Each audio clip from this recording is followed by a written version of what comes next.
Silvicultura, ciência que se dedica ao estudo dos métodos naturais e artificiais de regenerar e melhorar os povoamentos florestais.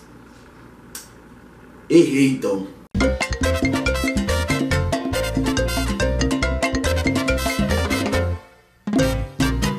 Salve, salve, texugos e texugas de todo esse nosso querido Brasil. Um grande abraço de coração para você que se arrombou junto comigo nessa prova deliciosa que foi o primeiro dia do Enem de 2018. E tá aí o que vai ser abordado nesse videozinho delícia de hoje. Primeiro vamos começar com a prova de linguagens. Prova de linguagens começou fácil. A prova tava, porra, delícia. Tá fácil demais. Manda mais. Manda mais, me dá duas de uma vez. Deixa eu fazer essa porra dessa prova branca, porque a azul tá muito fácil. Tchau. Eu me preparei para uma prova mais difícil. De repente a realidade chega de cima para baixo na minha cabeça e faz pá! Otário. Lê esse texto. Eu sobrevivi do nada. Do nada. Eu não existia. Não tinha uma existência. Não tinha uma matéria. Comecei a existir com 500 milhões e 500 mil anos. É o que, porra? Tá falando do que? Da Terra?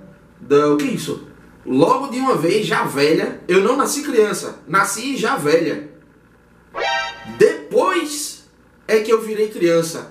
E agora continuei velha. É o quê? Será que ela tá falando da Terra mesmo? De uma tartaruga? Porque, né? Não. Me transformei novamente em uma velha, voltei ao que eu era, uma velha. Então, o que aprendemos com esse texto? Ela era velha. Só.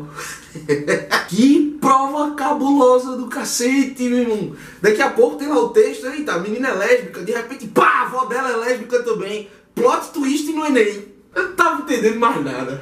Essa altura já tem... vontade de rir é grande, mas de chorar é mais...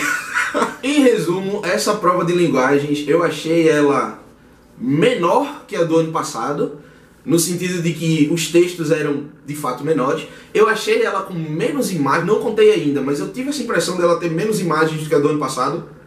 Oxente. Eu achei ela mais cansativa. Apesar de ser menor, eu achei ela um pouco mais cansativa. E menos difícil.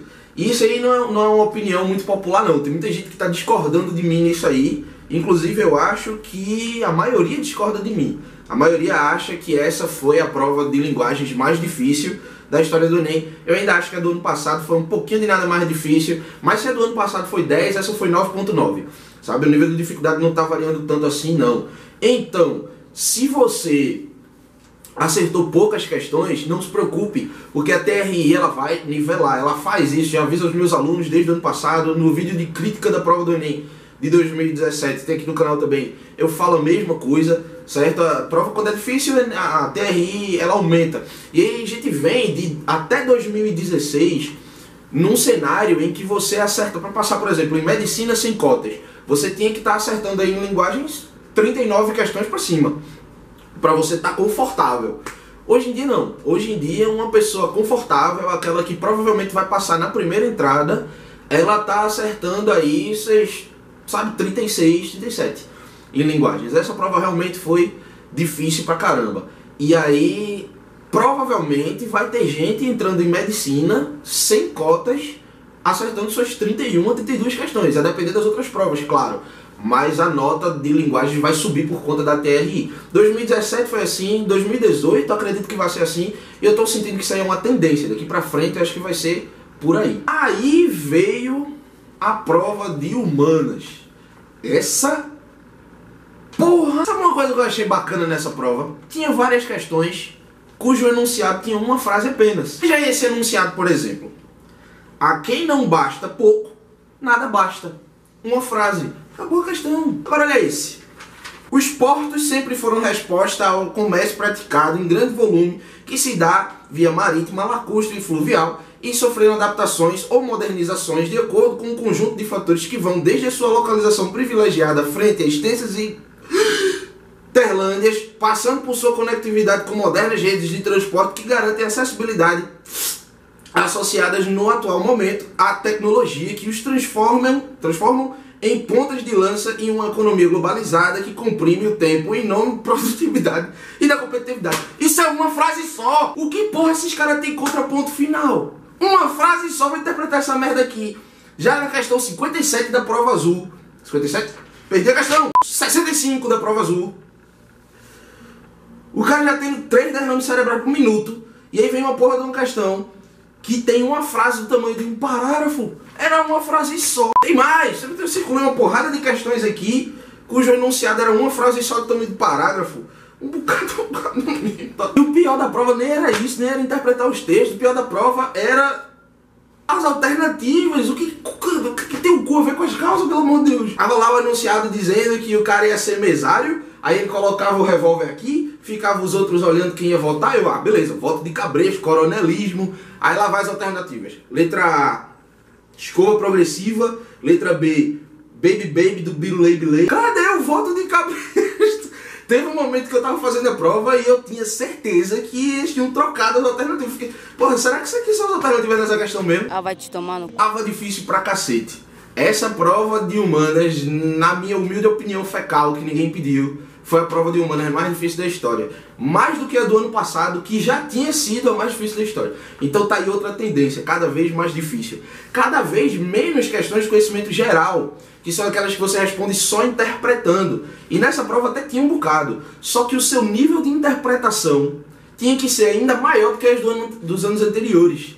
Tinha mais questões de conhecimento específico, aquelas que você só respondia se soubesse do assunto. Aquelas que você só respondia se soubesse do assunto. E até as questões de conhecimento geral, que são aquelas que você responde sem saber, só interpretando, estavam mais difíceis. De forma que só interpretando você perdia muito tempo. Ou seja, tá cada vez mais necessário se estudar humanos. Outra coisa, quanto a corrigir gabaritos extraoficiais. Primeiro de tudo, é bom ou não é bom conferir o gabarito antes do segundo dia de prova? Veja, o que eu sempre digo ao meu aluno é que ele fique confortável, certo? Se ele acha que ele vai conferir e vai se atrapalhar, então não confira. De forma, professor, se eu for mal, eu vou ficar deprimido, não vou fazer um bom segundo dia. Então não confira, beleza? Agora, no meu caso, se eu conferir e fui mal, eu vou pro segundo dia motivado. Se eu conferir e fui bem, eu vou pro segundo dia confiante. Então, pra mim, eu não perco nada conferindo. Se eu não conferir, aí eu fico ansioso, fico curioso, e isso me atrapalha no segundo dia. Então você tem que ver o que é que lhe atrapalha mais, conferir ou não conferir. E aí confira. Mas uma coisa que pode fazer uma diferença para sua decisão é você saber que os gabaritos extraoficiais vão ter muitos erros. Porque essa foi a prova, de todas as provas que eu fiz, eu faço Enem todo ano, que tinha mais questões cujas respostas estavam verdadeiras. Vou reformular. No Enem, você tem lá as 5 alternativas, de A a E, e pode ser que tenha mais de uma verdadeira, embora só uma seja a resposta. Só que quando você tem mais de uma alternativa verdadeira, isso dificulta, certo? Então se você sair comparando, pegar por exemplo o gabarito extraoficial A e extraoficial B, comparar as respostas, você vai achar aí 8, 9 disparidades, discrepâncias, certo?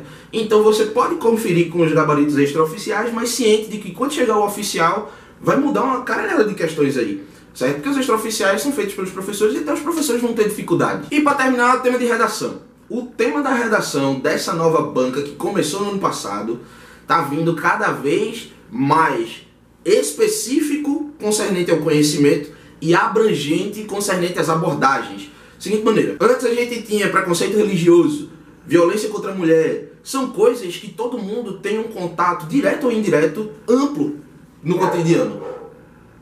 Ave Maria.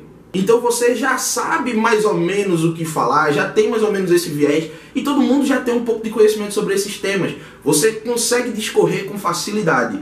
São temas, inclusive, esperados, sabe? De forma que até 2016 a gente sempre via os cursinhos de redação falando, olha aqui, caiu o tema e a gente já trabalhou esse tema em março, a gente trabalhou esse tema em setembro, o nosso aluno foi para a prova preparado, e eu ficar, puto, o que quer dizer? O que é que você está fazendo com o seu aluno? Você está preparando ele para fazer temas que você já fez em aula?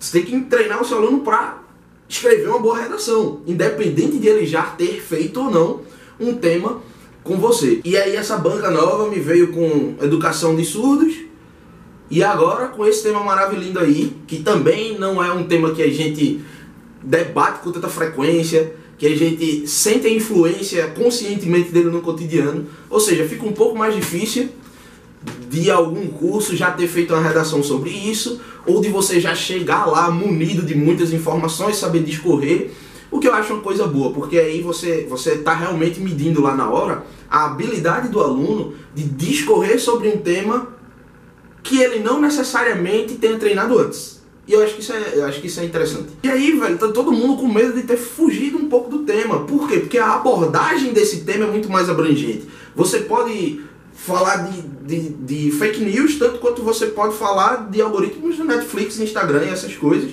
sabe? Tem muitas coisas para falar desse tema justamente porque ele é um tema de conhecimento pontual e de abordagem abrangente, como tem sido nessa banca. Eu acho que a gente pode começar a esperar dessa banca para os próximos anos temas de redação nesse estilo aí. Então, galera, é o seguinte, eu faço Enem, para encerrar aqui, fica com essa mensagem.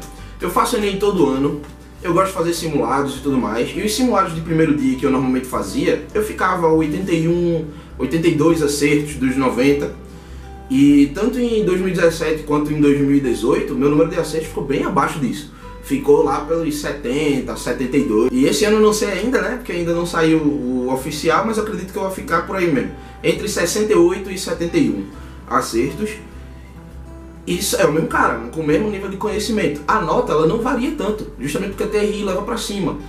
Todo mundo não, mas a grande maioria das pessoas vai diminuir o número de acertos, mas não vai diminuir a nota.